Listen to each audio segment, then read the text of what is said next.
ಮತ್ತು ಅದನ್ನ ಆ ಪ್ರವಾದನೆಗಳನ್ನ ಆಧಾರ ಮಾಡಿಕೊಂಡು ಎರಡನೇ ಆಗಮನದ ಬಗ್ಗೆ ಪ್ರಸಂಗ ಮಾಡುವ ಪ್ರಸಂಗಿಗಳಿಗೆ ದೇವರಿಗೆ ಮಾತನಾಡಿದ್ದಾನೆ ಪ್ರಿಯರೇ.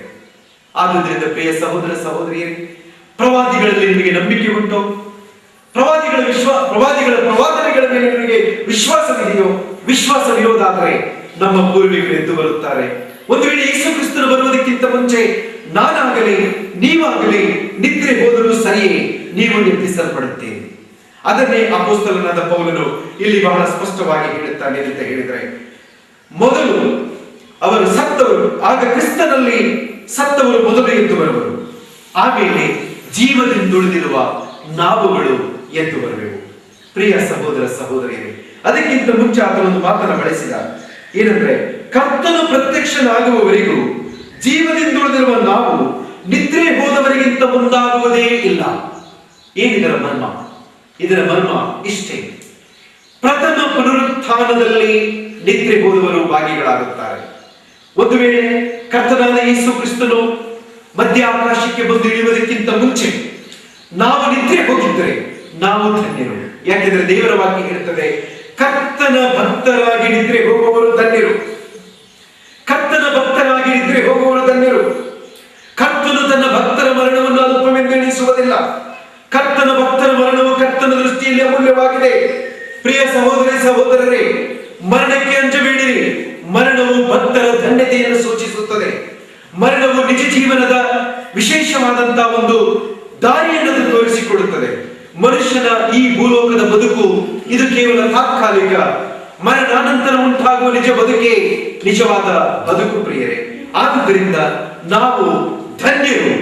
ಕ್ರಿಸ್ತ ಯೇಸು ಬರುವುದಕ್ಕಿಂತ ಮುಂಚೆ ನಿದ್ರೆ ಹೋದ ಭಕ್ತರು ಧನ್ಯರಾಗಿದ್ದಾರೆ. ಎರಡನೇದಾಗಿ ನಾನು ಜೀವಂತವಾಗಿ ಇರುವವರ ವಿಷಯದಲ್ಲಿ ಆಧಾರಗಳನ್ನು ಕೊಡಲಿಕ್ಕಿದ್ದೇನೆ. ಅಲ್ಲೇನಂತ ಹೇಳಿದ್ರೆ, ಆಗ ಜೀವದಿಂದುಳಿದಿರುವ, ಆಮೇಲೆ ಜೀವದಿಂದುಳಿದಿರುವ ನಾವು ಅಂತರಿಕ್ಷದಲ್ಲಿ ಕರ್ತನನ್ನು ಎದುರುಗೊಳ್ಳುವುದಕ್ಕಾಗಿ ಅವರ ಸಂಗಡಲೇ ಬೇಗ ವಾಹನರಾಗಿ ಎತ್ತಲ್ಪಡಬೇಕು. ಪ್ರಿಯ ಸಹೋದರ ಸಹೋದರಿ, ಮೇಘಗಳಲ್ಲಿ ಸಂಚರಿಸುವ ವಾಹನವನ್ನು ಕಂಡಿಡಿದ ವಿಜ್ಞಾನಿಯು ಯೇಸು ಕ್ರಿಸ್ತನು ಬರುವಾಗ ತಾನೇ ಮೇಘ ವಾಹನನಾಗಿ ಎತ್ತಲ್ಪಡುವ ಸತ್ಯವನ್ನು ಅರಿಯದಿದ್ದರೆ ಅವನ ಜ್ಞಾನವು ವ್ಯರ್ಥ, ಸಮಸ್ತವೂ ವ್ಯರ್ಥ. ಹಾಗಿರುವಾಗ ನಿಜವಾದ ಜ್ಞಾನವು, ಇವತ್ತು ದೇವರು ನಮಗೊಂದು ಜ್ಞಾನವನ್ನು ಕೊಟ್ಟಿದ್ದಾನೆ, ಹೌದಾದರೆ ಆ ಜ್ಞಾನವನ್ನ ನಾವು ಯಾವುದಕ್ಕಾಗಿ ಬಳಸಬೇಕು? ಅದನ್ನ ನಿಜ ಸತ್ಯಗಳನ್ನ, ಸತ್ಯಾಂಶಗಳನ್ನ, ಬದುಕಿನ ಮೌಲ್ಯಗಳನ್ನ ಅರಿತುಕೊಳ್ಳುವುದಕ್ಕಾಗಿ ಬಳಸಿದರೆ ಮತ್ತು ಮುಂದೇನಾಗುತ್ತದೆ ಎನ್ನುವ ಸಂಗತಿಗಳನ್ನು ಗ್ರಹಿಸಿಕೊಳ್ಳುವುದಕ್ಕಾಗಿ ಬಳಸಿದರೆ ಆ ಜ್ಞಾನವು ನಮಗೆ ಪ್ರಯೋಜನಕಾರಿಯಾಗಿದೆ. ಒಂದು ವೇಳೆ ಈ ಲೋಕದಲ್ಲಿರುವಂತಹ ಮಹಾಜ್ಞಾನಿಗಳು, ವಿಜ್ಞಾನಿಗಳು, ವಿಮಾನಗಳನ್ನು ಕಂಡುಹಿಡಿದಂಥವರು, ಮೇಘಗಳಲ್ಲಿ ಸಂಚರಿಸುವಂಥದ್ದು, ವಾಯುಮಂಡಲದಲ್ಲಿ ಸಂಚರಿಸುವಂತಹ ವಾಹನಗಳನ್ನು ಕಂಡುಹಿಡಿದಂತ ಆ ವಿಜ್ಞಾನಿಗಳು ತಾನೇ ಸ್ವತಃ ಮೇಘ ವಾಹನರಾಗಿ ಎತ್ತಲ್ಪಡುವ ಮಾರ್ಮಿಕ ಸತ್ಯವನ್ನು ಅವರು ಅರ್ಥ ಮಾಡಿಕೊಳ್ಳದೆ ಹೋದರೆ, ನಂಬದೆ ಹೋದರೆ ಆ ಜ್ಞಾನವು ವ್ಯರ್ಥವೇ ಸರಿ. ಆದರೆ ದೇವರ ವಾಕ್ಯದಲ್ಲಿ ನಾನು ನಿಮಗೆ ತಿಳಿಸಲಿಕ್ಕಿರುವಂತಹ ಒಂದು ಇನ್ನೊಂದು ಅಮೂಲ್ಯವಾದ ಸತ್ಯ ಏನೆಂಬುದಾಗಿ ಹೇಳಿದರೆ, ಜೀವಂತವಾಗಿರುವವರು ಎತ್ತಲ್ಪಡುವುದರ ಪ್ರವಾದನೆಗಳು ಮತ್ತು ಅದರ ನೆರವೇರುವಿಕೆಗಳನ್ನು ನಾವು ಆಲೋಚನೆ ಮಾಡೋಣ. ದೇವರ ವಾಕ್ಯದಲ್ಲಿ ಆದಿಕಾಂಡ ಪ್ರವಾದನೆ ಪುಸ್ತಕ 5ನೇ ಅಧ್ಯಾಯ ವಚನ 24ರಲ್ಲಿ ಅದ್ಭುತವಾದಂತಹ ಒಂದು ವಚನದಲ್ಲಿ ಬರೆಯಲ್ಪಟ್ಟಿದೆ. ಆ ವಚನವು ಏನೆಂದ್ರೆ,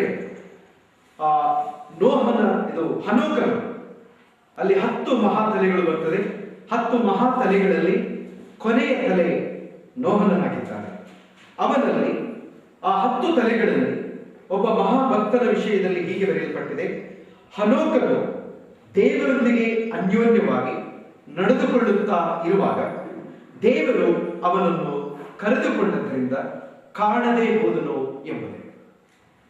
ಹನೋಕನು ದೇವರ ಒಂದಿಗೆ ಅನ್ಯೋನ್ಯವಾಗಿ ನಡೆದುಕೊಂಡದ್ದರಿಂದ, ಪ್ರಿಯ ಸಹೋದರ ಸಹೋದರಿ, ಈ ಹನೋಕನ ಕುರಿತಾಗಿ ನಾವು ಆಲೋಚನೆ ಮಾಡುವಾಗ ಆ ಕಾಲದಲ್ಲಿ ನಾನು ಈಗಾಗಲೇ ತಿಳಿಸಿದ ಹಾಗೆ 10 ಮಹಾತಲೆಗಳು.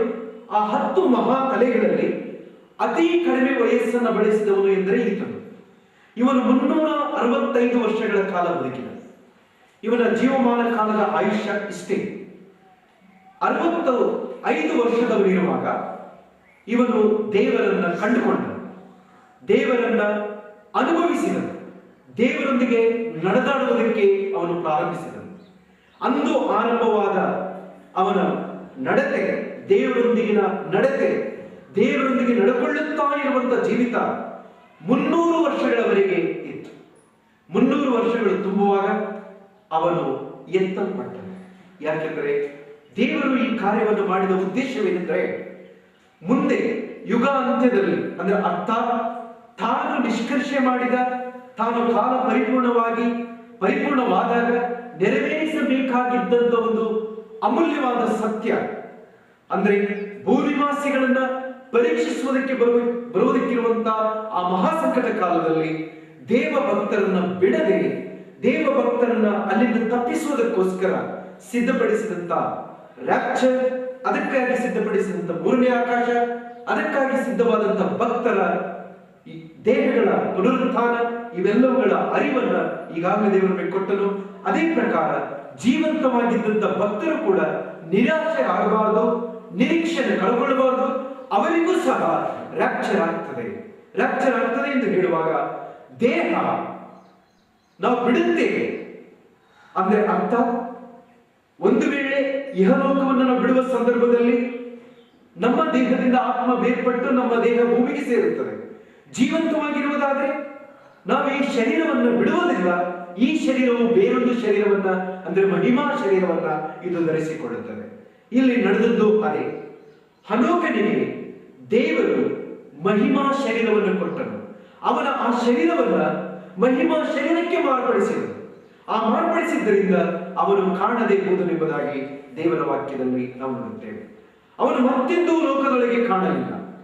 ಆದರೆ ಇವನ ಕುರಿತಾಗಿ ಆಲೋಚನೆ ಮಾಡುವಾಗ, ಇವರ ಕಾಲದಲ್ಲಿ 969 ವರ್ಷ ಬದುಕಿದ್ದಾರೆ. ಈ 10 ಮಹಾ ತಲೆಗಳಲ್ಲಿ 969 ವರ್ಷ ಬದುಕಿದ ಮೆತೂಷೆಲನು ಇನ್ನೊಂದು 31 ವರ್ಷ ಕಳೆದಿದ್ರೆ 1000 ವರ್ಷ ಒಬ್ಬ ಮನುಷ್ಯ ಬದುಕಿದಂತೆ ಆಗುತ್ತಿತ್ತು. ಅಂದ್ರೆ ಇದರ ಅರ್ಥ, ಇನ್ನೊಂದು ಅರ್ಥದಲ್ಲಿ ಹೇಳುವುದಾದ್ರೆ, ಯೇಸು ಕ್ರಿಸ್ತನ 1000 ವರ್ಷದ ಆಳ್ವಿಕೆಯಲ್ಲಿ 1000 ವರ್ಷದ ಕಾಲ ಈ ಭೂಮಿಯ ಮೇಲೆ ದೇವಜನರು ಬದುಕುತ್ತಾರೆ ಎನ್ನುವುದರ ಇನ್ನೊಂದು ಪ್ರವಾದನೆ. ಆ ಪ್ರವಾದನೆಯ ಮರ್ಮಗಳನ್ನೇ ವಿವರಿಸುವುದಕ್ಕಾಗಿ ದೇವರು 969 ವರ್ಷ ಬದುಕುವುದಕ್ಕೆ ಮೆತೂಷೆಲನಿಗೆ ಅವಕಾಶ ಕೊಟ್ಟನು. 365 ವರ್ಷ ಬದುಕಿ ಎತ್ತಲ್ಪಡುವುದಕ್ಕೆ ಹನೋಕನಿಗೆ ದೇವರು ಅವಕಾಶ ಮಾಡಿಕೊಟ್ಟನು. ಈ ಹನೋಕನ ವಿಷಯದಲ್ಲಿ ಯೂದನ ಪತ್ರಿಕೆ ಒಂದೇ ಒಂದು ಅಧ್ಯಾಯ ಉಂಟು. ಆ ಅಧ್ಯಾಯದಲ್ಲಿ 14ನೇ ವಚನದಲ್ಲಿ ಒಂದು ಮಾತನ್ನು ಗಮನಿಸಿರಿ. ಇಂಥವರ ವಿಷಯದಲ್ಲಿ ಆದಾಮನಿಗೆ 7ನೇ ತಲೆಯವನಾದ ಹನೋಕನು, ಈಗ ಕರ್ತನು ಲಕ್ಷಾಂತರ ಪರಿಶುದ್ಧ ದೂತರನ್ನು ಕೂಡಿಕೊಂಡು